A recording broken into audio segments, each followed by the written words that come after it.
Comment vas-tu? Ça va? Wallahi, ça va, alhamdoulilah. Ça va, alhamdoulilah. Eh bien, encore une fois, je suis toujours très heureux de te retrouver sur Radio Al-Ghorba. Avant toute chose, j'aimerais bien souhaiter à tous nos amis chrétiens qui nous écoutent une bonne année, présenter des vœux de bonheur, de santé, d'amour. Je crois qu'on en a tous besoin. Et pour notre communauté, que Dieu fasse encore une fois que notre communauté s'unisse et qu'elle mène un combat pour justement éviter toutes ces injustices et ces agressions dont parfois ils souffrent. Voilà, je voulais dire ça. Aujourd'hui, encore une fois, Nourdine, comme tu sais, le sujet que nous avons choisi, c'est un sujet qui est très délicat, c'est un sujet d'actualité. Aujourd'hui, nous allons parler de la laïcité et de la démocratie. Et je dirais même aussi, on va parler le droit à la liberté de conscience. Les polémiques sur la laïcité se multiplient sans pour autant que l'on puisse saisir les enjeux qu'elle implique. La laïcité implique une conception de la société et l'attitude que cette dernière devrait avoir vis-à-vis des cultes ou des philosophies de pensée. Or, une vision philosophique de la laïcité ne permet pas aujourd'hui de gouverner les individus tant qu'il y a de façons de l'interpréter, de la conceptualiser. À titre d'exemple, je vais parler de cette expression de la laïcité en France, et par qui? Par la nouvelle ministre de l'Éducation, celle qui vient d'être nommée dans le nouveau gouvernement de François Bayrou. C'est Elisabeth Borne qui, dans son premier discours en tant que nouveau ministre de l'Éducation, met en vision ministérielle sa propre, je dis bien sa propre interprétation et je cite, elle dit ceci: « Je suis lucide, je suis la 6e ministre à être nommée en un peu plus de 2 ans et demi et je mesure les difficultés et les attentes de la communauté éducative et du monde universitaire et de la recherche. » Et elle continue en soulignant, en insistant sur l'importance, voilà ce qu'elle continue à dire, de donner un coup d'arrêt à la montée des incivilités, des insultes, voire des violences dans nos établissements et aux atteintes à la laïcité dans nos écoles. Alors la question que je me pose, c'est de qui parle-t-elle et à qui s'adresse-t-elle? Parce qu'en France, autant que je sache, la sacro-sainte laïcité repose sur 3 principes. La liberté de conscience est celle de manifester ses convictions dans les limites et le respect de l'ordre public, la séparation des institutions publiques et des organisations religieuses, et enfin, l'égalité de tous, je dis bien de tous, l'égalité de tous devant la loi, quelles que soient leurs croyances ou leurs convictions. Mais qu'en est-il réellement dans la France, qui est pourtant parmi un des rares pays au monde à avoir inscrit dans sa constitution les principes de séparation et de neutralité de l'État? Je dirais même peut-être, bon, moi qui suis aux États-Unis, on pourra peut-être même parler de faire la comparaison entre l'expression de la laïcité en France et celle qui en est faite aux États-Unis. Alors moi je dis, allons, venons sur Radio Al-Ghorba, allons prendre les sentiers d'ailleurs pour chercher la lumière sur cette liberté de conscience. Et je te laisse la parole. Wallah, si Mohamed, c'est vrai qu'au nom de la laïcité, on fait n'importe quoi. Je pense que le monde a évolué, le monde avance, et on a l'impression que la France est en train de régresser. Si on parle de laïcité, un pays comme la France, la laïcité, la loi 1905 et 1907, l'Algérie, c'était un État, un département français. Absolument. La laïcité ne s'est jamais appliquée pour lui. Le problème qui s'est posé en Algérie, au nom de cette laïcité, les protestants, les chrétiens, les juifs, et ils avaient même leur lieu de culte et étaient pris en charge par l'État français.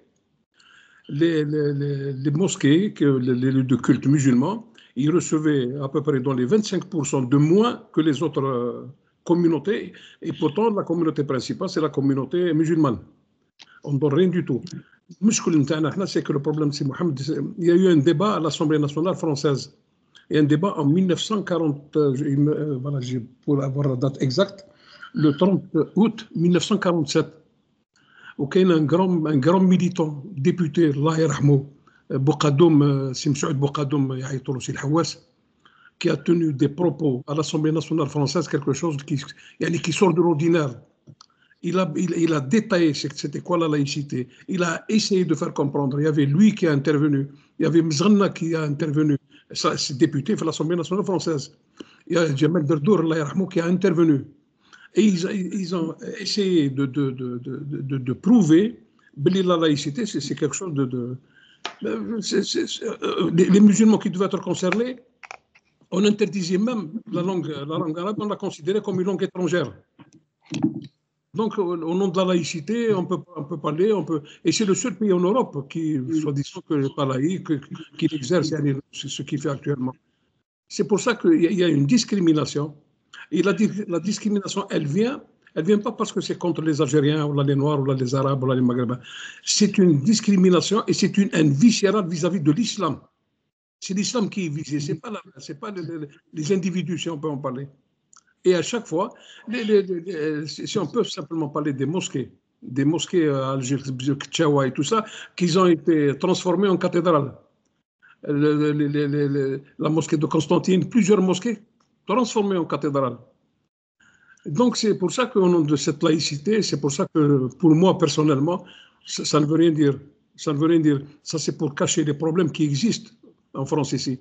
Quand elle dit les incivilités, qu'elle allait les combattre. Dans un pays où il y a 12 millions d'enfants qui sont scolarisés entre le lycée, le collège et peut-être même plus que 12 millions.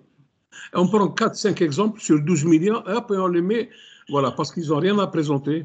Aujourd'hui, cette communauté musulmane, je dis bien musulmane, pas d'origine X ou Y, cette communauté musulmane, l'islam est bien ancré en France. Qu'ils ne veulent pas, ils ne peuvent même plus reculer. C'est pour ça qu'ils disent n'importe quoi, les Ratayo, les Darmanin et tous ces gens-là. Et c'est pour ça que nous, maintenant, c'est Mohamed, l'idée que j'ai eue tout à l'heure avant de commencer l'émission, si vous pouvez créer une fondation. La fondation, c'est quoi? Simplement, c'est pour s'intéresser à l'histoire de cette colonisation et de mettre les moyens et de demander, par exemple, à un pays comme l'Algérie d'aider cette fondation. Qu'est-ce qu'il faut? Il nous faut simplement des étudiants qui peuvent avoir une bourse pour venir s'intéresser à tout ce qui s'est passé pendant cette période. Et on apprend tout le temps, on apprend tout le temps, on apprend tout le temps. On apprend tout le temps. Moi, c'est ça ce qui me choque. Aujourd'hui, cette communauté, elle est visible. Elle est de partout. Ils sont dans la justice, dans la police. C'est plus que l'intégration. Et c'est des gens qui ont été fidèles à ce pays qui est la France.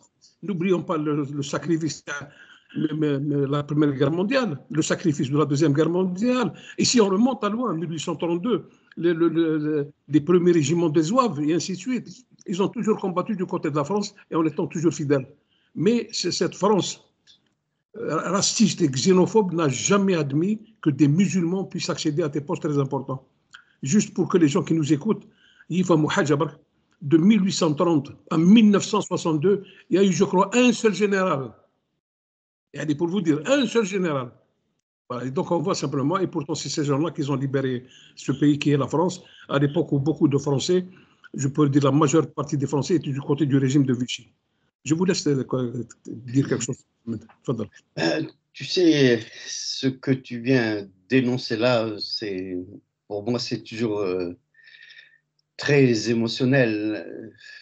Tu parles de cette laïcité et son expression. Tu sais, j'ai noté ces derniers temps en France, avec la période électorale, bien sûr, comment tous les partis dits républicains se sont associés aux thèses de l'extrême droite. Tout ça pour ne pas laisser passer le groupe de Jean-Luc Mélenchon, parce que lui, je pense que c'est un vrai démocrate et il défendait lui aussi cette loi de 1905 pour qu'elle soit applicable à tous. Mais il y a eu ce matraquage médiatique dans les revues et sur tous les plateaux de télévision française. Et je devrais même dire que j'ai vu certains penseurs séculaires algériens qui se disent des défenseurs de laïcité et clament que ce concept de 1905 est un pilier de toute démocratie. Moi, je me permets de partager avec toi ce à quoi elles font référence, cette fameuse définition de la laïcité, cette fameuse loi de 1905. Tu en as touché un mot, mais je vais encore, en essayant de faire passer cette émotion-là, j'ai la gorge serrée, cette fameuse loi de 1905 séparant l'Église de l'État. Elle dit, cette fameuse loi, que la République assure la liberté de conscience. Cette loi dit qu'elle garantit la libre, je parle de la loi 1905, elle garantit le libre exercice des cultes sous les seules restrictions édictées, si après dans l'intérêt de l'ordre public. Puis en conclusion, cette même loi statue des règlements de l'administration publique détermineront les conditions dans lesquelles la présente loi sera applicable en Algérie et aux colonies. Je crois que beaucoup n'ont pas lu le texte intégral de cette loi jusqu'à sa conclusion. Et je répète, cette conclusion dit des règlements d'administration publique détermineront les conditions dans lesquelles la présente loi sera applicable en Algérie et aux colonies. Déjà là, on sent que cette loi 1905, qui est une loi normalement qui est là pour protéger tous les cultes, le droit, d'ailleurs c'est le droit de croire ou de ne pas croire à la religion, mais tout cela en toute liberté et en toute liberté surtout de conscience. Alors je m'adresse à ces Kamel Daoud, à ces Sansal, à ces Amin Zewi, qui font la une des journaux, clamant les bienfaits de la laïcité française et se faisant la bonne conscience de cette même laïcité en usant de leur pouvoir médiatique à démontrer leur désir de voir son application. Je dis bien les noms que je viens de citer, ils veulent voir son application dans les pays arabo-musulmans. Ils n'ont pas lu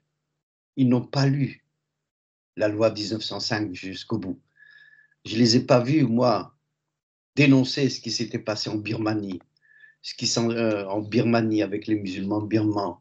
Je ne les ai pas entendus parler ou défendre cette loi pour défendre les musulmans, les Ouïghours en Chine, ou encore les Tchétcheniens en Russie, ou bien même près de nous. C'est Daoud, c'est Sansal, c'est Zawi qui vont en Israël, mais qui n'ont jamais, en tout cas à ma connaissance, le seul dénominateur commun qu'ils ont, c'est qu'ils n'ont jamais condamné le génocide des minorités musulmanes. Moi, je conseille vivement à tous nos éditeurs de lire entièrement les articles de la loi 1905, surtout aux Français musulmans, et qu'ils se penchent sur cette liberté dite de conscience, cette liberté de culte, et de noter cette cécité intellectuelle et ce manque d'intégrité quant à l'application de cette loi de 1905. Je répète, elle n'était pas applicable en Algérie et dans les colonies. Moi, je suis par naissance un Algérien, né musulman, et par nature, je suis aussi un humanitaire, un humaniste défenseur de la liberté d'expression, de la liberté de conscience. À chacun le droit à la liberté d'expression, mais pas exprimer de fausses vérités. Regardez Sansal, lorsqu'il crachait du venin sur les musulmans en général, sur l'Algérie en particulier, en allant au mur, devant le mur des lamentations. Là, d'un seul coup, il se sentait très proche de certaines croyances. Mais lorsqu'il revient en France, il fait ses déclarations. Et on sait que sont, je m'excuse encore une fois, que sont ces déclarations. Et après, bien évidemment, lorsqu'il retourne en Algérie, après avoir lâché son venin sur les plateaux du CRIF et avoir eu un dîner avec l'ancien ambassadeur dans lequel il disait que l'Algérie, bon, pratiquement, c'est un pays qui n'existait pratiquement pas. Comment voulez-vous que moi, je respecte Sansal et je défends son droit à l'expression, quand lui n'a jamais, jamais défendu le droit à l'expression de ces Français musulmans? Et je ne sais pas comment on peut reconnaître ces gens, ces libres penseurs qu'on a médiatisés comme des défenseurs de la pensée démocratique occidentale et ses bienfaits militaires en se basant sur la loi de 1905. Moi, je leur offre une référence de lecture, c'est celle du Code de l'indigénat dont tu as parlé en introduction. Et pour moi, c'est pire que l'apartheid. Mais pourquoi, encore une fois, on s'attaque à cette communauté musulmane? Pourquoi? C'est la question que je pose à Nordine, si tu peux, toi qui vis en France, et si tu peux m'illustrer, pourquoi cette haine contre tout ce qui est musulman, contre des Français musulmans, des enfants de la République? Pourquoi, encore une fois, il n'y a pas cette égalité dans la liberté de croyance, dans la liberté de conscience? Tfadal. C'est-à-dire le problème qui se pose là en France, c'est que c'est vrai qu'il y a des lobbies qui sont très puissants.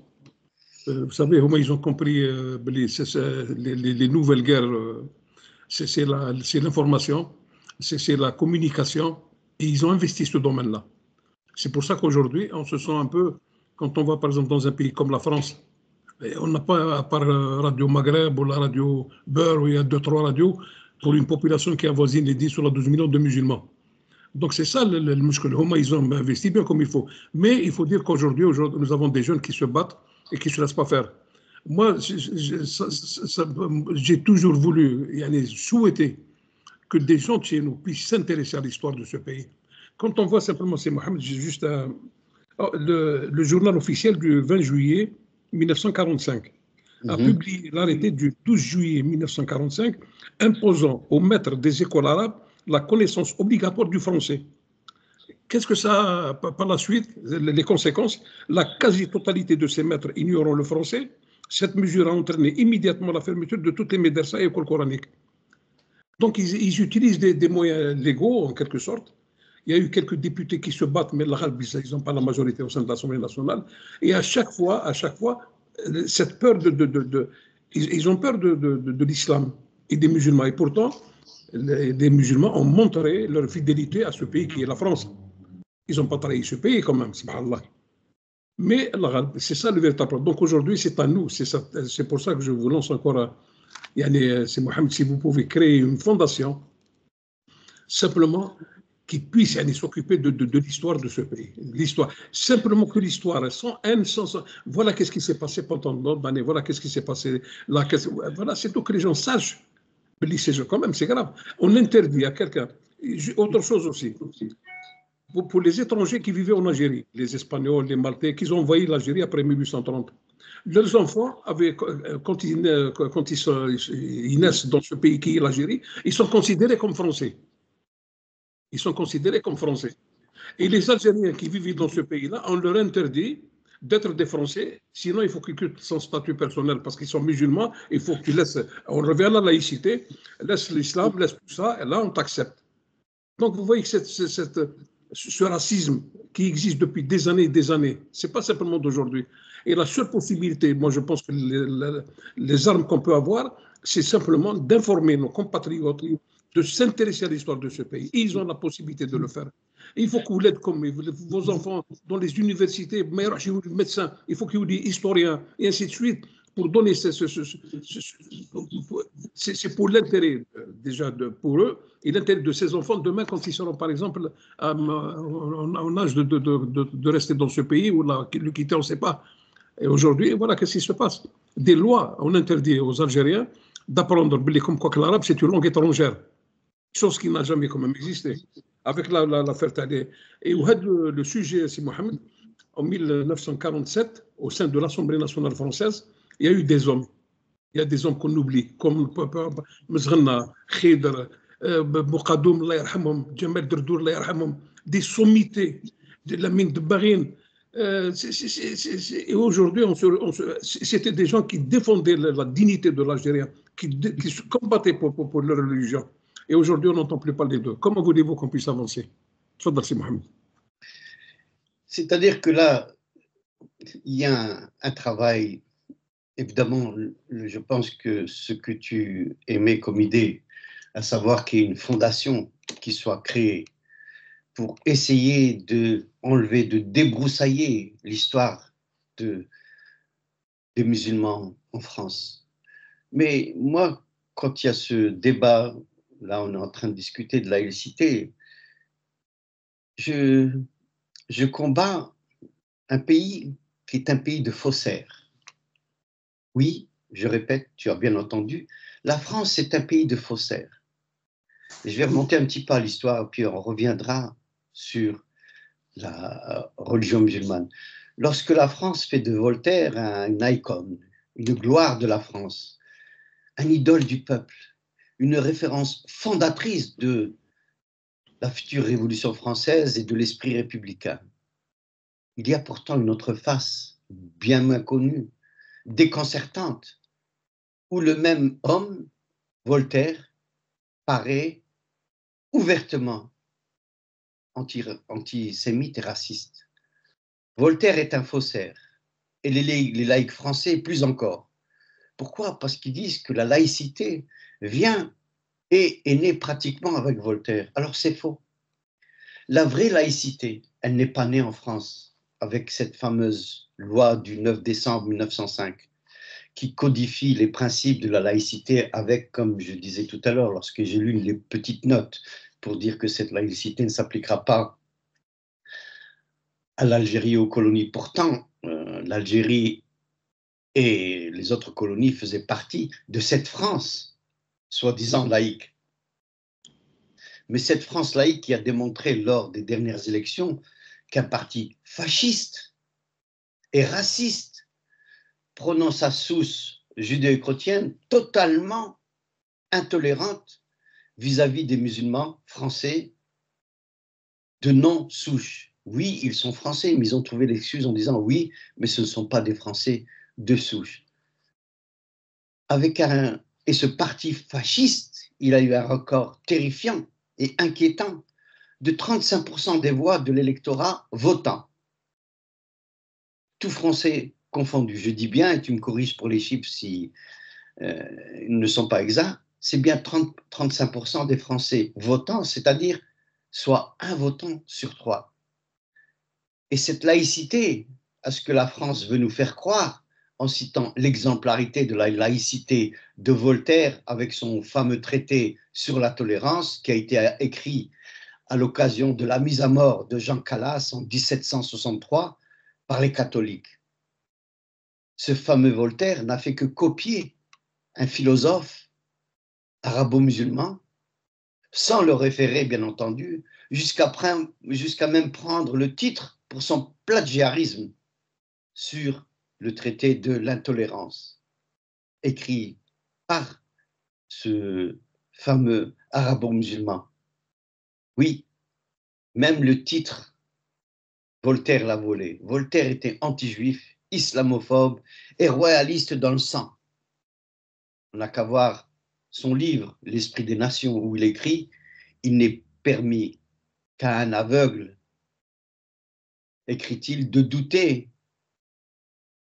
que les Blancs, les Nègres, les Albinos, les Hottentotes, les Chinois, les Américains ne soient des races entièrement différentes. » En fait, la laïcité, elle est née en terre d'islam 5 siècles avant Voltaire. Elle est née au XIIe siècle sous la plume de Ibn Rushd. Ibn Rushd, plus connu sous le nom chrétien de Averroès, et qui a écrit les traités de Tahafut el-Falafasifa. Je vous excuserai mon arabe, ce qui veut dire l'incohérence ou la destruction des philosophes. Et en rédigeant un Tahafut el-Tafahut, l'incohérence de l'incohérence et la destruction de la destruction. Encore une fois, Voltaire a repris ces titres. En fait, on fait de lui un rationaliste, on fait de lui un prédécesseur des Lumières, ce que Voltaire, en fait, n'est qu'un raciste et un antisémite. Ibn Rushd ne met pas la raison au service d'un scepticisme frôlant plus ou moins l'athéisme, mais au contraire, hein, au service d'un approfondissement de la foi. Il veut ainsi concilier la foi et la raison, et non pas la foi contre la raison. Le rationnel et le traditionnel, comme il le dit lui-même. Le philosophe ne peut contredire la révélation, car le vrai ne peut contredire le vrai, écrit-il. De cette affirmation, l'Occident fera la théorie de la double, ce qu'ils appellent la double vérité. Il existerait une vérité de la religion et une vérité de la raison. À partir de là, des philosophes occidentaux vont faire d'Ibn Rushd le philosophe de la laïcité qui préconisera une séparation du temporel et du spirituel. C'est notamment cette idée, en fait, assez éloignée de la pensée d'Ibn Rushd, que combat, par exemple, Thomas d'Aquin, qui veut unir la philosophie et la loi pour faire de la théologie une science rationnelle et de la philosophie une science religieuse, selon le proverbe latin Philosophia ancilia theologia. Oui, Ibn Rushd incarne à lui seul un islam éclairé qui serait caractéristique de l'Andalousie. Vous savez, l'Andalousie, c'était un berceau de la civilisation en Europe. Oui, la philosophie d'Ibn Rushd, elle est là. Il parle de la révolution, il parle d'Aristote et il parle aussi de Mohammed sallallahu alayhi wa sallam. Et voilà où je dis, moi, que la France est un pays de faussaires, parce qu'elle ne veut pas reconnaître ça. C'est ça le problème que j'ai, moi, avec aujourd'hui, avec la France. Oui, et je reviens à ce que tu disais, il faut fonder des institutions qui nous parlent de l'histoire de la France et de la France musulmane. Elle existe, la France musulmane, avec des racines. On prend par exemple, tout le monde connaît le Collège de France. Mais est-ce que les Français savent que le Collège de France a été institué par François Ier lorsqu'il avait découvert l'éducation, lorsqu'il était prisonnier des musulmans? Est-ce qu'ils le savent, ça? Pourquoi ils ne parlent pas de Eva de Vitré, qui a parlé de l'islam en terre de France, ou bien encore de René Guénon, ou même la nièce de Lamartine, Apolline, qui est devenue musulmane? Pourquoi on ne parle pas des bienfaits de la religion musulmane sous les yeux de ces Français qui se sont convertis à la religion musulmane et qui ont trouvé le bonheur? Et bien sûr, je ne peux ne pas citer le poète, le fameux poète qui s'est converti à la religion musulmane, Arthur Rimbaud. Et c'est là où je dis, encore une fois, il faut citer la véritable histoire et ne pas rester dans la fausseté intellectuelle sans aucune espèce d'intégrité que l'on voit en France aujourd'hui. Je m'excuse encore une fois, Nordine, si je me suis un peu égaré dans mes équilibrations. Non, pas du tout. Au contraire, il faut se battre, parce que je crois que le seul combat qu'on doit mener, nous, si on est encore de ce monde, on ne sait pas quand est-ce, c'est d'essayer de créer quelque chose et qu'elle puisse exister dans le futur. C'est très important. Je reviens juste sur les... Il y avait des biens Houbous en Algérie. Oui. Des Houbous en Algérie, ils avaient des terres, ils avaient des magasins, et cet argent qu'ils récoltaient, elle aidait les pauvres, on payait l'imam, on a payé dans la possibilité. De Bourmont, lorsqu'ils ont conquis l'Algérie, il a dit, bon, on ne va pas toucher à ces biens Houbous parce qu'ils sont ennéléables. 2-3 mois après, qu'est-ce qu'ils ont fait? Ils sont revenus sur leur parole. Donc, vous voyez que c'est des faussaires, c'est des menteurs, c'est des mensonges. Et suite à cette affaire-là, ça a créé une pauvreté extraordinaire. Voilà, c'est ça l'histoire de ce pays-là. Ils ont conquis l'Algérie, ils ont détruit, ils ont voulu la détruire, ils ont voulu dépeupler ce peuple, le massacrer, le remplacer par un autre peuple. C'était ça l'objectif de la Vigerie et de Bugeaud et de tous ces gens-là. C'était ça. Mais le peuple algérien, c'est pour ça que par rapport aux autres peuples du monde arabo-musulman, c'est pas pour nous lancer la fleur, mais comme il est différent. Les souffrances qu'il a subies depuis des siècles, pas simplement et quand même il a tenu debout, il est resté debout jusqu'à la fin d'avoir son indépendance. Et c'est pour ça, il faut essayer de faire que nos jeunes puissent s'intéresser à l'histoire. Tout à l'heure, vous avez parlé de l'islam de France. Il y a un livre qui a été mis en vente, je crois, il y a 5 ou 6 ans de ça, Et il parle de l'islam de France du début jusqu'à la fin. Il y a des possibilités. Il y a un livre aussi qui peut intéresser pas mal les gens de chez nous, c'est Le choc colonial et l'islam. C'est un très très beau livre. Wallah il Adim, c'est un très bon investissement. C'est quelque chose d'extraordinaire. Donc il y a quand même, c'est un livre où il y a beaucoup d'acteurs qui ont participé à la rédaction de ce livre-là. C'est extraordinaire. Mais malheureusement, il faut que nous, on parle en tant qu'Algériens, parce que c'est vrai qu'on peut parler au nom de la communauté musulmane, mais là, ça nous concerne parce que c'est nous qui avons été colonisés pendant 132 ans. Il y a peu de peuples qui ont été colonisés pendant toute cette période-là. Tout à l'heure, vous dites le racisme qui existait. En 1895-96, les Italiens qui vivaient à Marseille, il y avait une grande campagne contre eux. Ils disaient dans les bars à Marseille, interdit aux chiens et aux retards, aux Italiens. On les poursuivait dans leurs maisons, on brûlait leurs maisons. Donc la France, elle a un passé quand même qui est sombre. On nous parle que c'est un pays de lumière et tout ça. Moi, je ne vois pas la lumière, je vois que tout est assombri par tout ce qui se passe actuellement.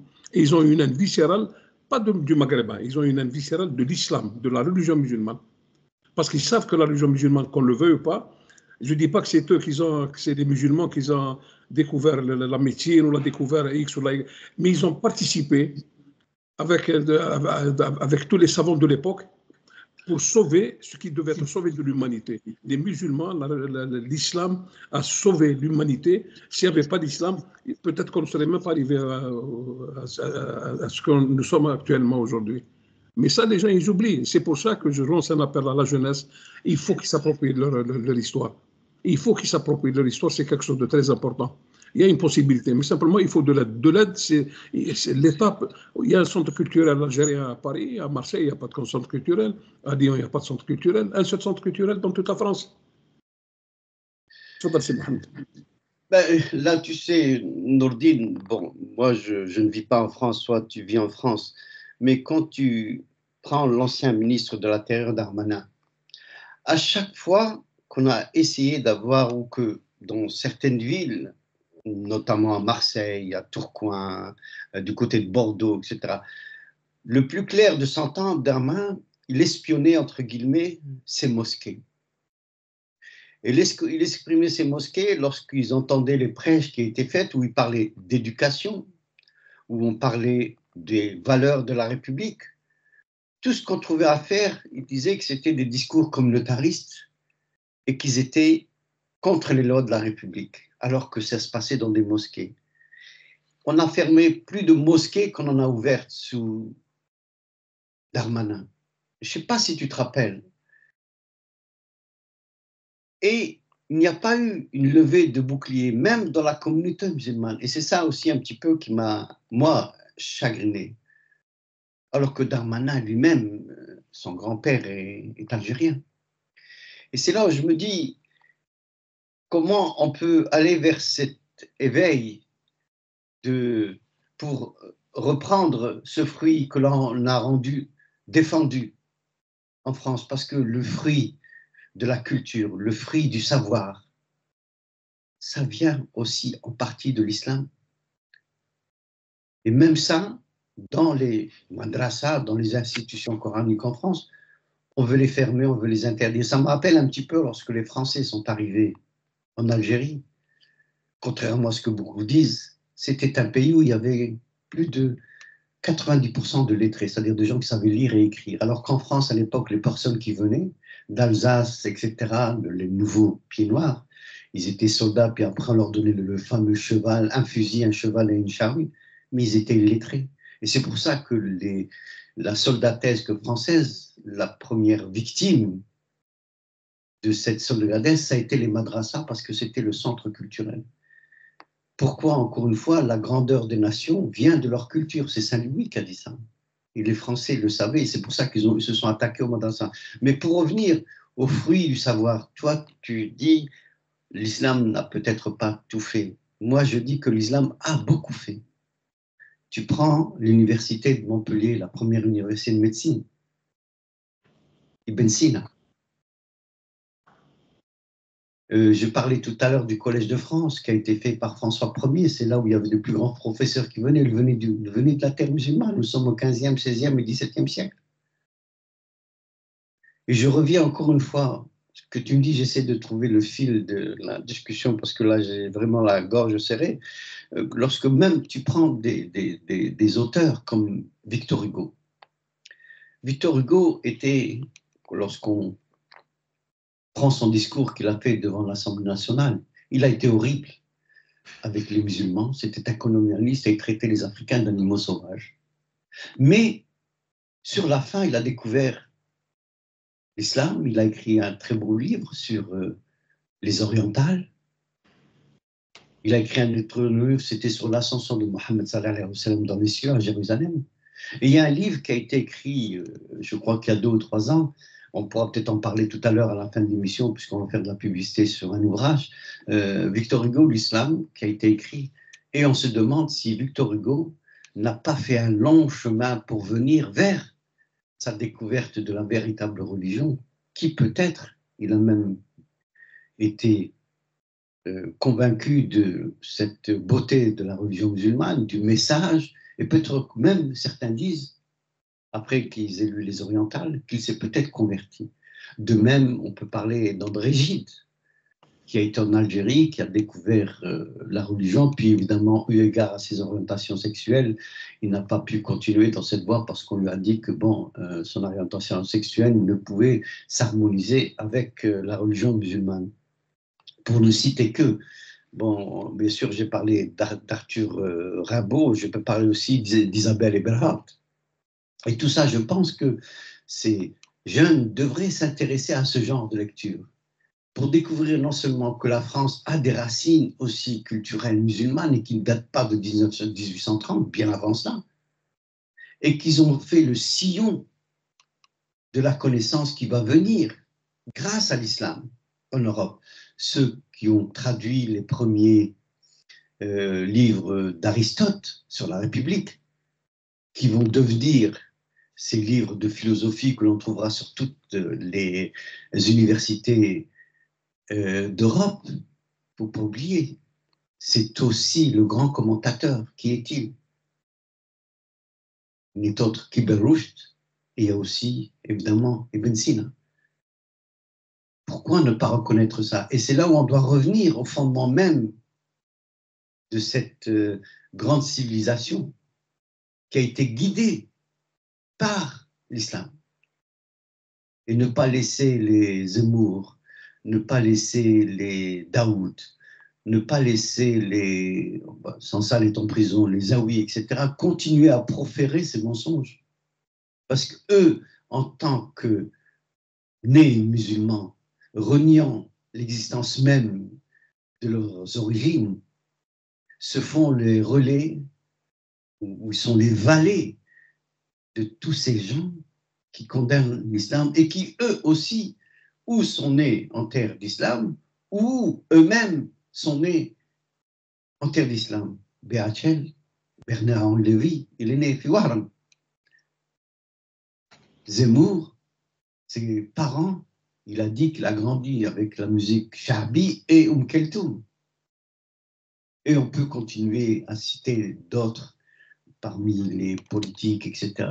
Voilà, alors je ne sais pas si mon appel, moi, à ces jeunes qui sont en train de nous écouter aujourd'hui, prendre ce flambeau, sans avoir honte des valeurs de la République, mais dire que cette République a aussi des piliers qui sont basés sur cette culture musulmane ou arabo-musulmane au sein même de la France. Tu parlais durant l'une de nos émissions, et tu en as fait référence tout à l'heure, Verdun, Monte Cassino, Provence. Ces gens-là devraient être, ces noms-là devraient être familiers avec la communauté musulmane, parce que c'était des batailles où les musulmans venus des colonies, notamment d'Afrique du Nord et de l'Afrique tout court, et se sont battus pour les valeurs de la République. Et il a fallu attendre, et je te laisserai la parole parce que je pense que tu connais cet événement mieux que moi, la construction de la mosquée de Paris, non seulement pour reconnaître la foi de ces soldats qui ont été tués pour la France, mais aussi de rendre grâce à la manière, non seulement parce qu'ils ont été tués, mais la manière dont ils ont donné leur vie. Fadala Sinordine, si tu peux parler, je sais que tu es très féru de... Non, là, vous avez parlé de Moussa Darmanin. Ça dit qu'il espionnait les mosquées. Oui. Là, je vais vous citer ce que disait Moukadoum, Sid Houas, Allah yarhamou, député du MTLD, le 20 août 1947. Ça, je le cite. Après avoir maintenu le culte musulman dans un état d'infériorité manifeste vis-à-vis des autres cultes, la colonisation a soumis les mosquées à une surveillance étroite. Elle veille notamment aux paroles des imams et des muftis, et leurs prédications sont soumises à la censure de la préfecture. Non seulement le peuple musulman a été dépossédé de ces mosquées, mais encore une grande atteinte à la liberté du culte qui fut portée seul le clergé. Donc vous voyez que rien n'a changé. 1947, 2025, et on espère encore des mosquées. Donc c'est ça, c'est pour ça que l'histoire c'est quelque chose de très important. Absolument. Il faut l'enseignement de tout ce qui s'est passé. Et on mettra tout à plat. C'est tout. Et sans haine, sans vengeance, sans rien. Que le peuple français sache qu'est-ce qui s'est passé pendant toute cette période-là. اللي ضحاوا على الجزائر جمال دردور سي بوقادوم خضر et tous ces hommes Ulysse Lamine Baghine, il faut voir si Mohamed des propos qu'il tenait à l'Assemblée nationale française, c'est pas des gens qui avaient la langue dans leur poche là. Ils se battaient coréens, ils se battaient avec les moyens de l'instruction. C'est pas des gens quand même qui se laissent poussés par X ou par Y. Et aujourd'hui, même chez nous en Algérie, l'enseignement simplement de l'histoire, elle est inexistante presque, inexistante. Déjà, le mal est en nous avant de voir les autres. Enseignons déjà à nos enfants qui sont dans les universités en Algérie. On a des historiens capables de tenir tête à n'importe quel individu. Voilà, c'est ça. Moi, ce qui me chagrine le plus, c'est qu'on a l'histoire de la colonisation. C'est pas, peut-être, c'est l'une des plus abjectes je dirais les 10 derniers siècles, ou même un peu plus. La souffrance du peuple algérien, elle est unique dans sa... Tout à l'heure, vous avez parlé de l'enseignement d'Ibn Avreos, Ibn Rushd, mais Ben Khaldoun, c'est le père de la sociologie moderne qui étudie... Absolument, bien avant Diderot, c'est vrai. Du monde. Voilà. Et on oublie. Donc, c'est pour ça que Moussa Darmanin, on est le 20 août 1947, on avait l'impression que ça date d'hier ou avant-hier. Et M. Boukadoum, Allah yarhamou, ils ont saisi l'Assemblée nationale pour leur expliquer les difficultés qu'il y avait en spoliant les terres qui ont été prises par la force, qui sont devenues des terres qui appartenaient à l'État français. Ils ont été vendus à un prix dérisoire à des Italiens, des Espagnols, et ils ont créé pendant un certain moment, il y a eu peut-être dans les 500 000 morts, il y avait une épidémie de choléra qui a massacré la population algérienne. Malgré tout ça, ils ont tenu tête jusqu'à aujourd'hui, jusqu'à demain, Voilà, c'est Mohamed. Donc il faut se battre, c'est Mohamed. Il faut se battre que l'État algérien s'approprie cette histoire. L'État a des moyens d'avoir il ne faut pas laisser l'histoire n'importe où. Il faut donner la possibilité à tous ces jeunes de s'inscrire vous avez à Aix-en-Provence une richesse extraordinaire à tous les documents que vous cherchez. Simplement, il faut avoir le temps, il faut avoir des moyens d'aller passer le temps là-bas. Et vous avez toute l'histoire, elle est là. Il n'y a rien de caché. L'Emir Abdelkader qui a été emprisonné ici à Toulon, c'est les geôles où ils étaient avec les fers, où ils étaient les fers au poignet, et jusqu'à présent, il y a encore sa photo. Il y a possibilité. On oublie. Juste pour le ministre de Bayrou, en 2009 ou en 2010, il a interdit l'enseignement de l'enseignement de parler d'Aimé Césaire pendant cette période-là. Il a interdit complètement. Dans les lycées, dans les machins, il a interdit. Pourquoi? Parce qu'Aimé Césaire, c'était un député aussi à l'Assemblée nationale de 1947, et c'est un bonhomme qui n'avait pas la langue dans la poche. Un bonhomme qui tenait tête au général de Gaulle, qui tenait tête à tous les gens-là. M. Bayrou, lui, il a interdit que ces livres soient enseignés dans les lycées français. Donc, vous voyez que c'est parce que là, ça les dérange, cette histoire. Et à chaque fois, quand il y a des gens, par exemple, qui veulent montrer aux gens, voilà, qu'est-ce qui s'est passé, de suite, hop, on trouve le système de. Non, continue, sinon, voilà, c'est ça. Donc, il faut là-bas, peut-être qu'en Amérique, les gens, ils sont beaucoup plus de créer une fondation, de saisir l'État algérien, de mettre le paquet pour le Wahd. Dernièrement, il voulait parler de l'histoire avec Benjamin Stora et l'Algérien que je ne connais pas. Et après, plus rien. On n'entend plus parler. Benjamin Stora a préparé. Il a eu pas mal de réponses en ce qui concerne l'histoire de l'Algérie. Et plus après, on n'a plus parlé. De l'autre côté de la Méditerranée, c'est bouche cousue. Personne ne parle. Il faut que les gens s'approprient de l'histoire. Il faut que ces jeunes s'investissent dans cette histoire. Et tu as un paquet de cigarettes qui vaut peut-être 10 ou 12 euros. Et avec 10 ou 12 euros, tu peux acheter un livre facilement. Et qui peut être profitable pour toi et pour tes enfants, pour toute ta famille. Voilà, c'est ça. Il y a énormément de livres. Tout à l'heure, vous avez parlé de l'islam. Il y a un dictionnaire, je crois, qui fait dans les 700 ou 800 pages, de l'islam, de la naissance de l'islam en France, jusqu'à il y a 10-15 ans en arrière. Un ouvrage, en effet, par des intellectuels de haut niveau, vraiment, c'est une sommité. Il y a possibilité. Voilà, c'est Mohamed Fadl.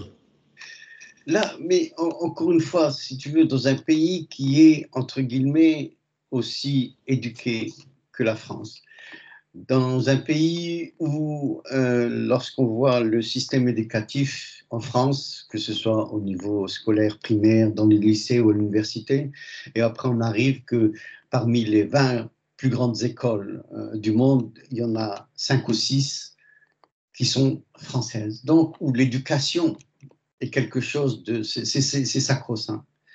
Mais je n'arrive pas à comprendre, lorsqu'il s'agit de l'islam, on veut cacher que cette renaissance de l'Europe, qui vient après le Dark Age, c'est-à-dire le Moyen-Âge noir, c'est grâce justement à ces écrits de scientifiques musulmans qui ont été découverts en Andalousie lorsqu'ils sont partis en 1492, etc. Mais en tout cas, c'est ce qui a donné Renaissance. Et je n'arrive pas à comprendre qu'aujourd'hui, là je parle en 2024, lorsqu'on veut sur les chaînes françaises parler ou avoir un porte-parole de l'islam, on me ramène quelqu'un comme un Chagrouni. Enfin, je suis en train de peut-être décourser son nom, et on ne me ramène pas quelqu'un comme Khaled Benchir, bien que Khaled Benchir il a son émission sur France Culture. Et ça, je pense que c'est pas seulement la communauté française, c'est aussi, comme tu disais à juste titre, cet évêque qui doit être au milieu de la, si tu veux, la communauté musulmane d'origine arabe ou africaine ou même asiatique, mais des musulmans français. Et tu disais tout à l'heure, comment combattre ça? Moi, je dis que ce combat, oui, il y a de l'autre rive. Pourquoi? Parce que, comme tu as dit, la colonisation dont a souffert l'Algérie pendant 132 ans, je ne pense pas qu'il y ait une équivalence, que ce soit chez les colons anglais ou hollandais ou portugais, ou peut-être, si tu veux, je parlerai de l'esclavagisme aux États-Unis. Mais, encore une fois, pourquoi il n'y a pas cet éveil? Parce que personne n'est là pour nous tendre la main. L'autre rive ne nous tend pas la main.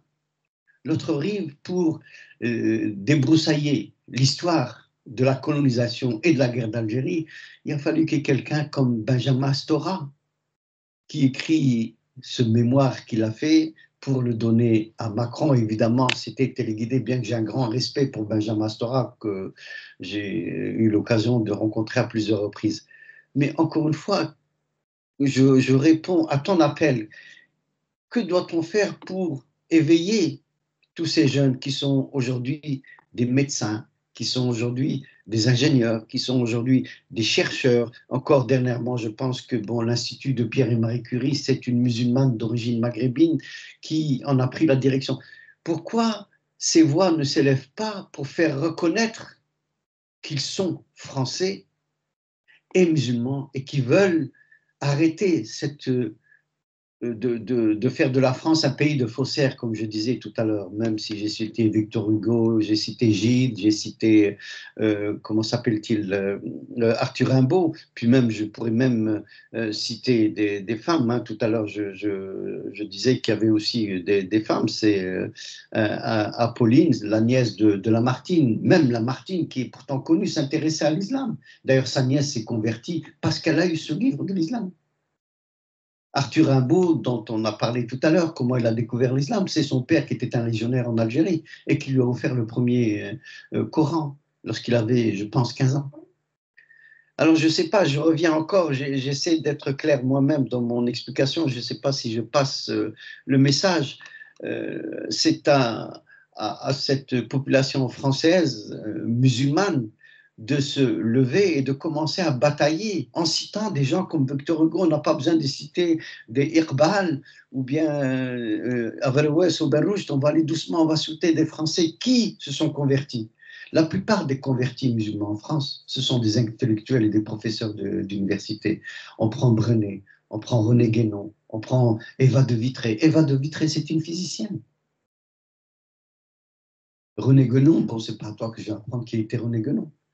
Mais pourquoi, encore une fois, on n'arrive pas à percer? Certes, le combat est dur. Je ne vais pas dire que c'est un combat qui est simple. Quand vous avez un tiers de la population française, c'est-à-dire un Français sur 3 votants, qui vote pour l'extrême droite, il y a un problème. C'est un problème sociétal. Moi, je dis, on peut le regarder de 2 manières. C'est un problème sociétal parce que, comme tu as dit, je reprends tes mots, parce qu'ils ont peur. Ou c'est un problème où ces gens qui sont des Français musulmans, à force d'avoir vu leur père baisser la tête, eux ne veulent plus baisser la tête, mais ils disent, bon, moi je veux m'intégrer, et pour eux l'intégration, ils répondent à certains échos qui sont faux, des Dao, des Sansal, etc. Je ne sais pas si je transmets mon message à Nordine, dis-moi, peut-être que je n'utilise pas les mots vrais pour toucher cette frange de la population française musulmane. Tout à l'heure, vous avez parlé de Khaled Ben Cheikh. C'est une grande personnalité. Absolument. Oui, une fois, on a été, je crois qu'on a même un documentaire, il faut que je le cherche. On est parti à Paris, moi et un caméraman. Et il nous a reçus, il faut voir, elle est d'une gentillesse extraordinaire. Extraordinaire. Et il nous a préparé un repas fabuleux. Et on l'a interviewé pendant 1 heure. Il nous a très bien reçus. Il est venu dernièrement à Marseille. Et moi, j'étais peiné. Dans la salle, peut-être, il y avait 20 ou 25 personnes. Ah, ouais. Donc, à Marseille, une ville où il y a 200 000 musulmans. Ben, non, le problème, c'est que l'investissement dans l'histoire, il faut des moyens. Les moyens, déjà, la première des choses, que les autorités algériennes puissent ouvrir un centre culturel algérien quand même. On peut le faire. Ça ne demande pas grand-chose. Et ils ont des locaux. C'est Mohamed, ils ont des locaux et qui peuvent servir du jour au lendemain. Des locaux qui ont coûté dans les 700-800 000 euros de travaux. Il faut ramener des intellectuels. Tout à l'heure, vous avez parlé de Benjamin Stora. Mais il y en a aussi واحد مازال بالحياة ربي يطول له عمره, même si des fois on ne s'entend pas trop, c'est Mohamed Harbi. Qui a fait un travail. Bon, mais quand même, il a fait un travail. Il y avait Mahfoud Qaddash, Meskin, qui est mort, Meskin, dans l'anonymat total. Ah oui, c'est un historien on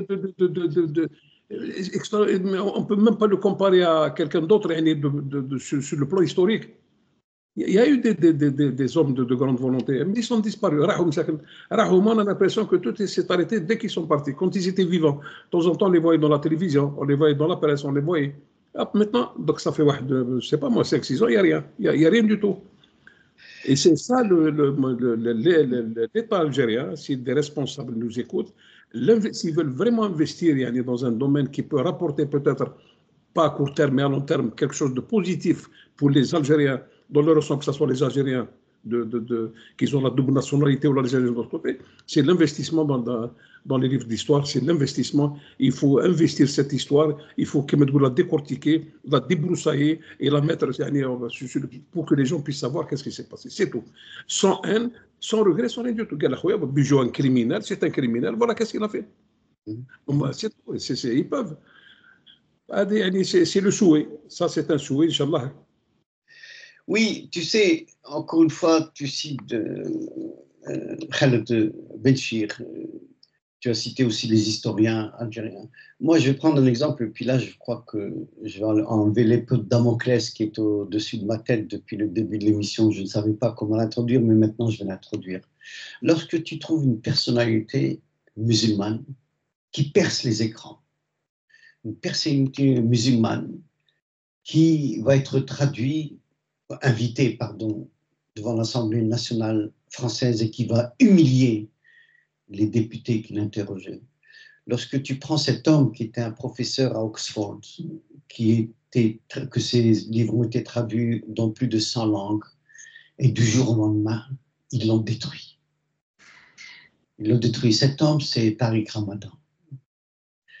J'ai eu l'occasion de le rencontrer, il est venu aux États-Unis, on s'est battu parce que New York Université, bien sûr les sionistes ne voulaient pas qu'il vienne, on était en pleine, comment dirais-je, il y avait bien sûr la guerre au Moyen-Orient, il n'y avait pas encore Gaza, mais il y avait quand même ce pays, la Palestine occupée, qui vivait sur un ciel, une prison ouverte, il était là pour en parler justement. Et Tariq Ramadan, je l'ai rencontré, on a discuté, j'ai assisté aussi plusieurs fois aux fêtes de l'UMA lorsque je pouvais aller en France et j'ai toujours été admiratif de ce leader. Pourquoi? Parce que tout en étant un intellectuel accompli, il parle je ne sais pas combien de langues, il a écrit, comme je te dis, des livres qui ont été traduits dans plus de 100 langues et invités dans tous les pays et on a réussi à le faire taire sur de fausses bases.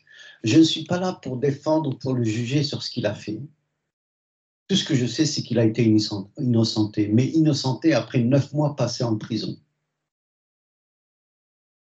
Et c'était Forrest qui l'avait accusé avec sa concubine, qui est une Algérienne d'orientation sexuelle que tu sais. Mais pendant 9 mois, il était en prison. Alors que c'était quelqu'un, lorsqu'il était sur un plateau de télévision, je peux dire sans exagérer que c'était un phénix, il écrasé. Et je me souviens, quand il a été invité à l'Assemblée nationale française, c'était Philippe de Villiers, je crois, qui essayait de l'interviewer et qui l'a regardé en disant « Mais c'est pas vous qui allez me raconter l'histoire ». Ça revient un petit peu à ce que tu disais, toi. Lui connaissait l'histoire, l'historicité de la religiosité musulmane en Europe et en France, et il l'a dit à de Villiers. Pourquoi on a réussi à l'écarter, à le mettre en prison pendant 9 mois? Et ce qui est, encore une fois, parfois, l'histoire, les coïncidences sont extraordinaires. À la même époque, quelqu'un qui avait été connu pour des déprédations sexuelles, pour pratiquement des viols commis pendant de nombreuses années dont tout le monde savait, mais on les a toujours cachés, allant jusqu'à violer mère et fille en même temps. Cet homme s'appelle GSK. Et il a été nommé à l'époque au World Bank ou l'IMF. Je crois que c'est la Banque mondiale ou bien le Fonds monétaire international. Il était président du FMI.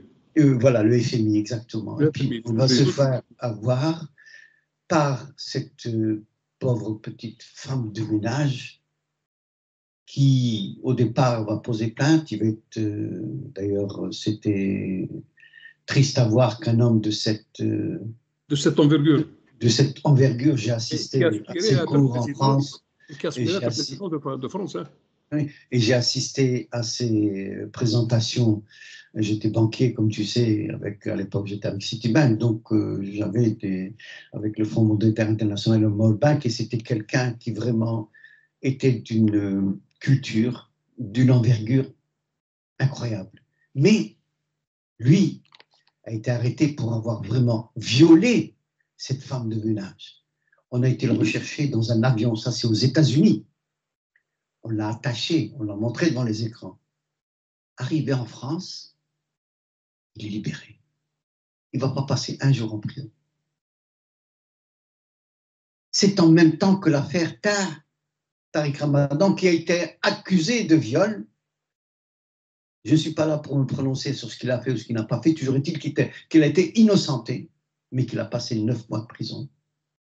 La question que je me pose, c'est pourquoi, lorsqu'on a un homme qui était un leader naturel, il pouvait parler aux gens, je l'ai vu, moi, à la fête de l'humain, comment il parlait avec ses enfants de la banlieue, mais dans un langage les plus simples, il parlait leur langage, en leur disant, mais vous êtes musulmans, ce n'est pas en allant mettre des petites gamines de 15-16 ans dans les cités, en les prostituant, ou bien en faisant des choufs pour aller vendre votre drogue, que vous êtes des bons musulmans.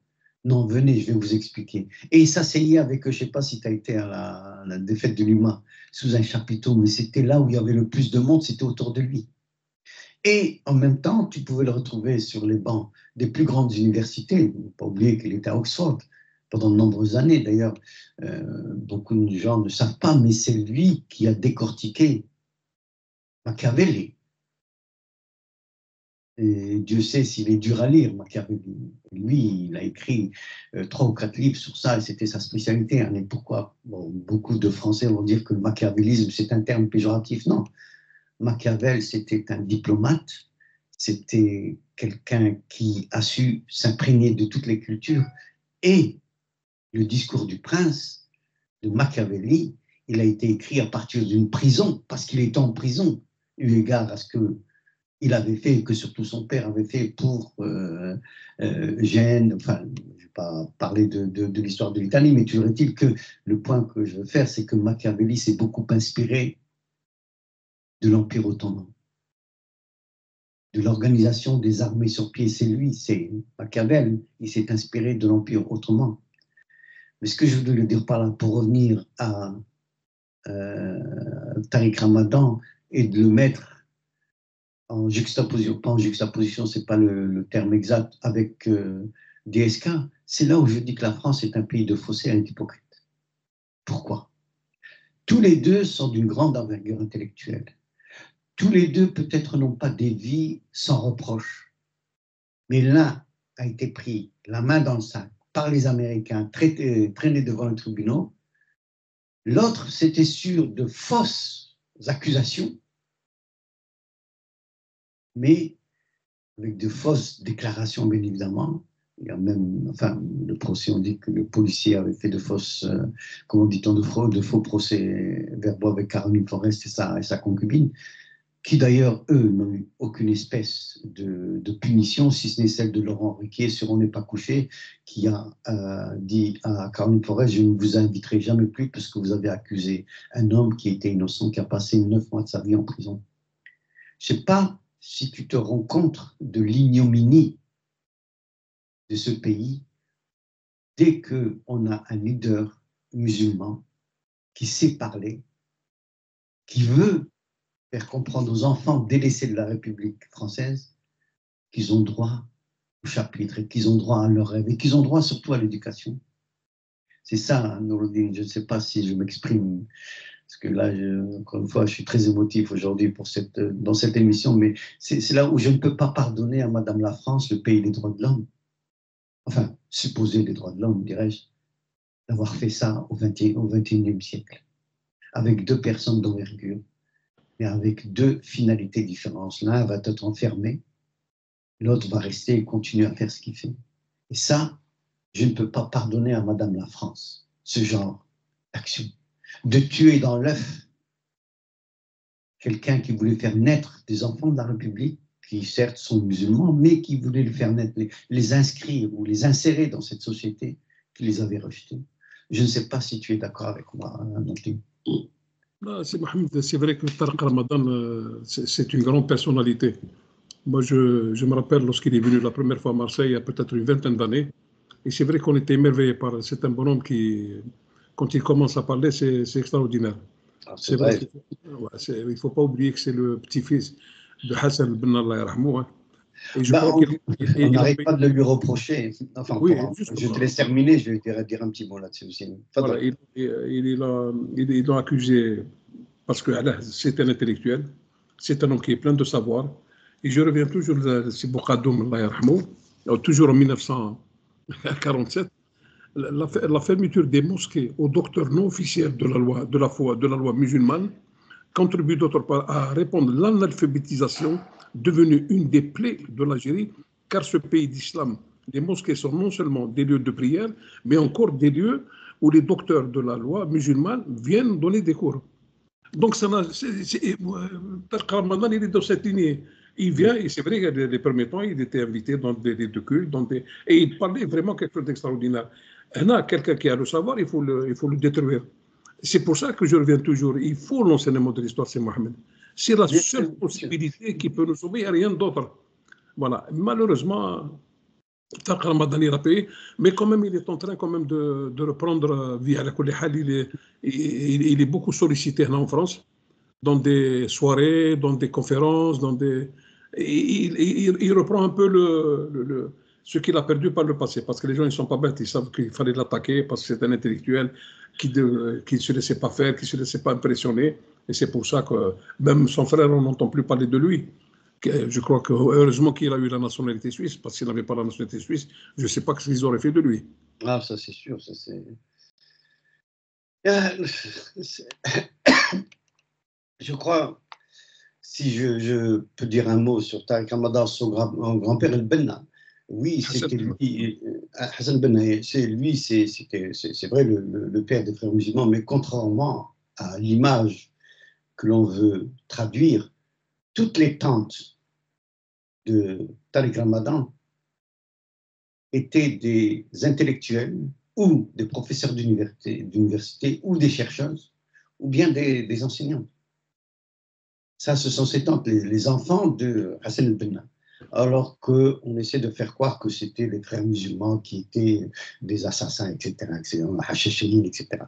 Mais encore une fois, ça c'est, en France en tout cas, moi je pense que c'est principalement, comment je peux dire ça dans des mots simples, en France c'est principalement la visibilité croissante de l'islam et l'incompatibilité supposée entre certaines de ces pratiques ou traditions et le principe de la laïcité, notamment la stricte distinction des sphères publiques et privées qu'il serait censé garantir.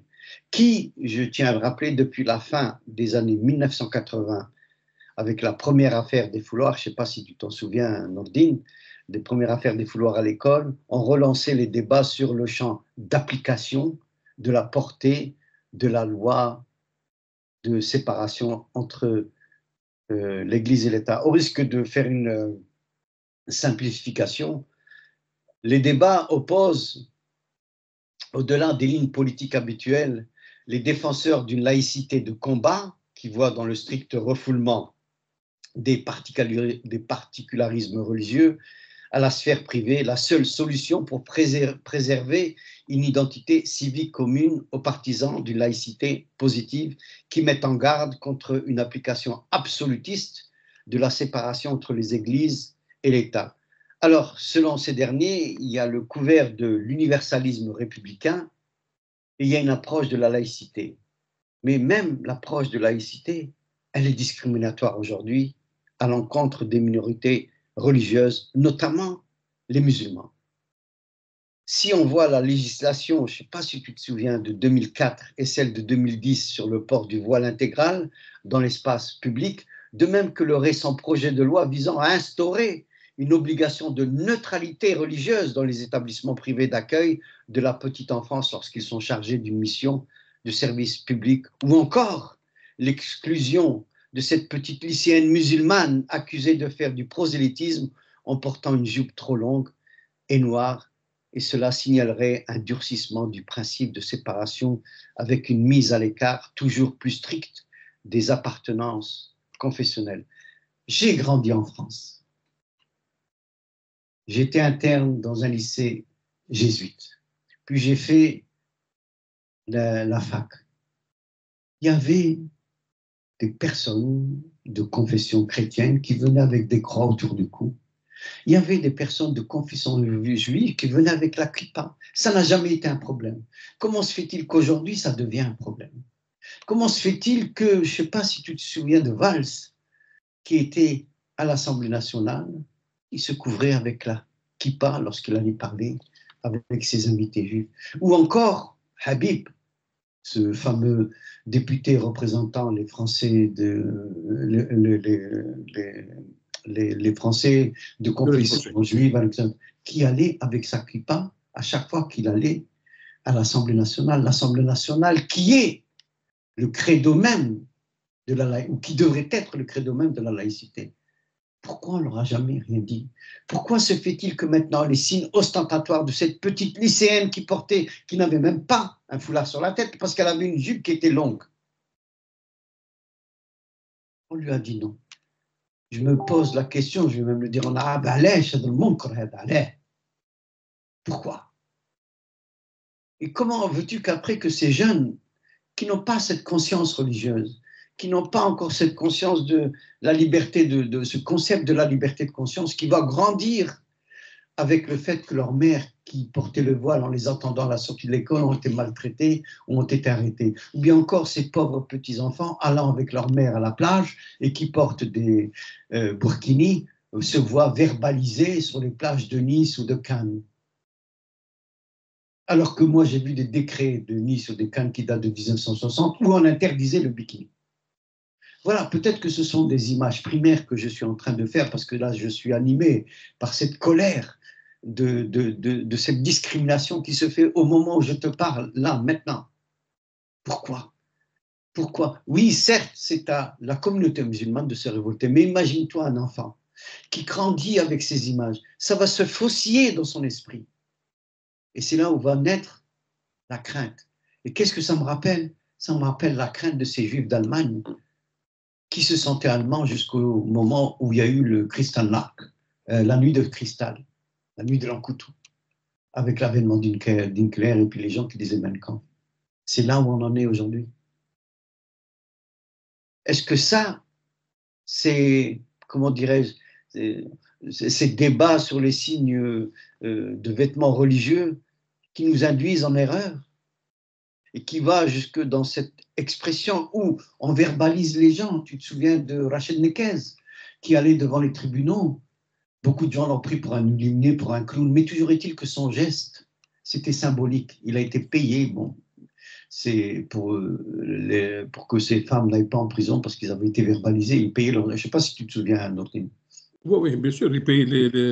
À chaque fois quand il y avait une fille qui se faisait contrôler sur la voie publique, et c'est lui qui payait l'amende. Oui, et c'est là où je dis que, encore une fois, ça, pour un enfant qui est musulman et qui voit ce genre de choses arriver, qu'est-ce qu'il va dire? Il va dire, mais c'est les racines chrétiennes des sociétés françaises. Et de là, il va y avoir, encore une fois, s'il n'est pas proprement encadré, c'est là où je te rejoins en disant qu'il faut qu'il y ait un encadrement pour ces enfants, pour éviter que la dérive. Moi, j'ai un frère, je vais parler personnellement. Mon petit frère, là, je ne sais pas si je devrais en parler, mais je vais le faire. Mon frère, non, j'en parlerai une autre fois. C'est pour illustrer comment un enfant peut tomber ou aller dans les sillons lorsqu'on lui ferme une porte. Mon petit frère s'appelle Jamel Allah Yarahmou. C'est un grand sportif. Et il faisait partie de l'équipe de handball de l'école. Et il était parmi les meilleurs. Il a fait ça dès son plus jeune âge. Mon père nous a toujours mis dans le sport. Et on arrive à la sélection de la ville, c'est à Tourcoing, dans le Nord. Il est sélectionné dans l'équipe de handball de la ville. Puis il va pour la sélection de l'équipe régionale. Mon frère, à ce moment-là, il a 14 ans, il est en 3e. Et c'était un enfant brillant. Et pour lui, le sport, c'était sa protection. Mes parents, mon père était occupé à essayer de gagner sa vie. Nous étions 8 frères et sœurs. Ma mère, il est très mskina, mais elle avait l'éducation de l'amour que les Seydoux nous donnaient. Et voilà que mon frère, lorsqu'il s'agissait de l'équipe régionale, il était très bon. C'était lui qui avait été le meilleur dans sa prestation. Il n'est pas retenu.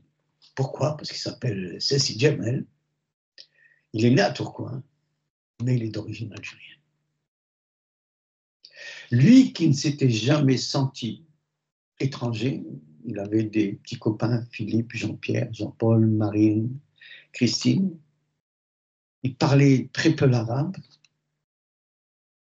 Voilà qui se voit les portes de sa passion se refermer, alors qu'il aurait dû être parmi cette équipe régionale. Le résultat, Nordin Khouya, il s'est adonné à la drogue.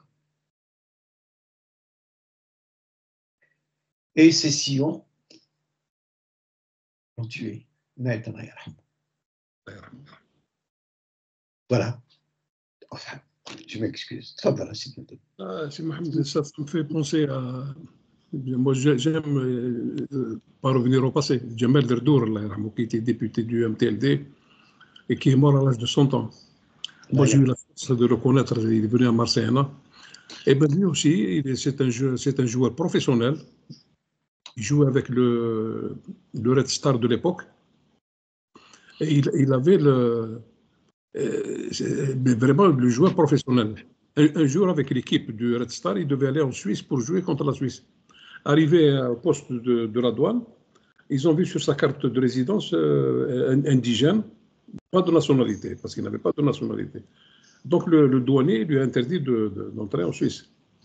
Pourquoi? Il lui a expliqué. Mais lui, il n'a jamais fait attention à cette carte d'identité qu'il avait juste parce qu'il avait son nom, son prénom et la photo, c'est tout. Et suite à cet incident, qu'est-ce qu'il a fait? De suite, il est revenu sur Paris. Voilà, de suite, demander à M.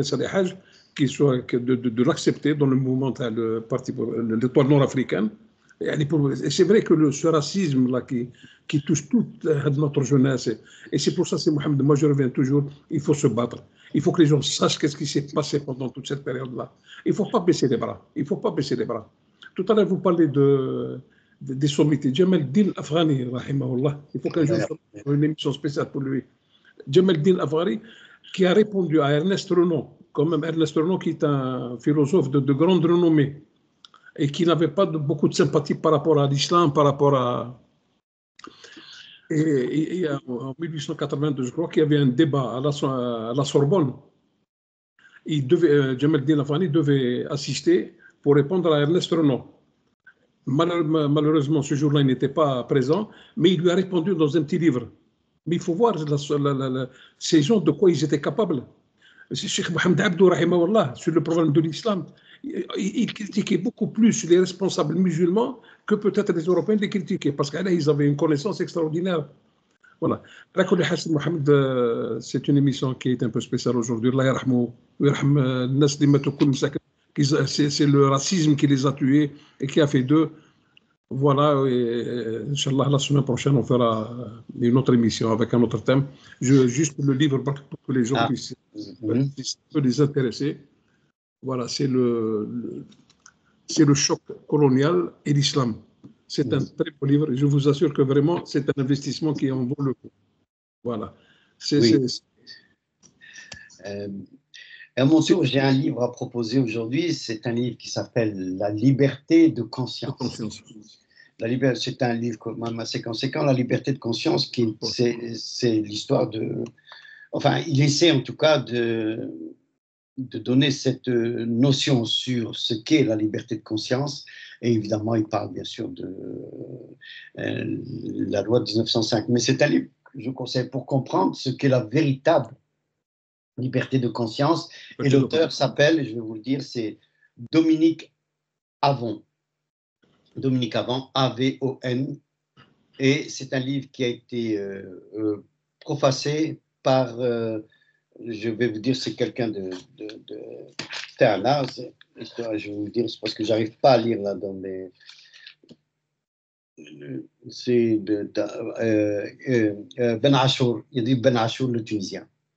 Tu connais, oui, tu connais. Eddie Ben Achour, c'était une grande personnalité. Ah Et oui, son, oui. et son fils, il était membre du Conseil supérieur de la magistrature en Tunisie. Voilà. Il y en a une même de ses filles, de ses petites filles, qui est mariée à un Algérien qui est décédé, Allah yarhamou. Pour vous dire, bien sûr, Eddie Ben Achour, c'est. Ben, si Mohamed, Inch'Allah, Rabbi Jib Khair, comme on dit chez nous. Ben, encore une fois, aujourd'hui, j'étais vraiment. Enfin, ça m'a pris à la gorge, hein. Non seulement pour mon frère, Allah yarhamou, parce que, comme je Ça fait du disais, bien. Ça fait du bien. Ça fait du oui, bien. je te remercie pour ça et je remercie Radio Le Ghorba qui nous permet de faire ce genre d'émission en espérant que ces jeunes qui sont à l'écoute sachent qu'on est là, qu'on est les anciens, peut-être si on peut les aider à notre manière avec cette parole et si tu veux ces émissions que l'on fait. Mais encore une fois, tout leur appartient, c'est entre leurs mains. Et je répète, c'est toi que je répète tout le temps, hein. Je sais que tu vas me reprendre encore une fois là-dessus. Un pays sans mémoire Un est pays sans appelé avenir. sans avenir, et un homme sans mémoire est aussi appelé à mourir seul. Voilà, c'est sûr. C'est sûr. C'est pour ça donc que je vais finir sur cette note. Merci encore une fois à toute l'équipe technique derrière Radio Ralba. Il faut les remercier aussi pour les efforts que ça. Et merci à toi, Nordine, de nous donner ce micro.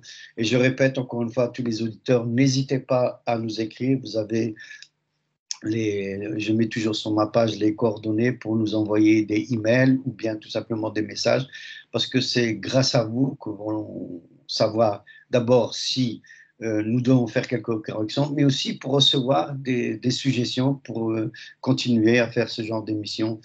Et bon, bien sûr, Nordine est toujours là pour suggérer ces sujets qui nous sont très très chers au cœur. Nordine, encore une fois, merci au nom de tous ces oubliés de l'histoire et aussi merci de nous permettre d'aller sur les sentiers d'ailleurs. Merci Nordine. La prochaine et la semaine prochaine. Hein. À dimanche, ah oui, définitivement, dimanche prochain, Inch'Allah, on sera déjà l'année prochaine, non? Voilà, l'année prochaine, on sera l'année prochaine. Voilà. Pour une fois, je réitère mes voeux pour tous les chrétiens qui nous écoutent en espérant que l'année prochaine verra la paix. Puis j'ai une petite pensée pour ces enfants de Gaza, bien évidemment, qui, à la le bouche, je ne sais pas. Enfin, bon, voilà, j'ai dit ce que j'avais à dire. Allez, c'est Mohamed, à bientôt, Inch'Allah, la semaine Merci, prochaine. à bientôt. Merci, au revoir.